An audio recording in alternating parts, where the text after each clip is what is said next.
Hello guys! For today's vlog, meron na naman tayong order galing sa Shopee. At yan, ang order ko ay hair dryer po yan guys. Hair dryer. At saka meron siyang free na plancha sa buhok. Basta mauna na siya guys, plancha sa buhok. Free na siya. Hair straightener, charot. O, diba? So, ayan. Ato na siyang abrihan, guys. Itong dalion. Pero, naglisod ko na. Bisag dali na kayo dapat. So, na siya, guys. Barato na siya tag 300 plus. Yata na siya, guys. 300 plus na siya sa Shopee. Yan. Atong abrihan. Kita sa yan. O, diba? Sana na siya. Ako na siya natistingan, guys. And, worth it. Worth it siya sa price niya nga. 380.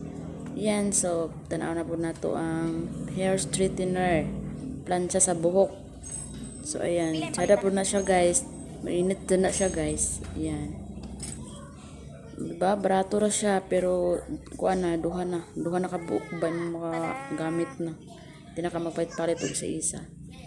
So, ayan, guys. Yan lang. Tapos, testingan sa buhok. Ayan. Salamat sa paglantaw. Bye-bye. Subscribe to my channel, guys. Bye.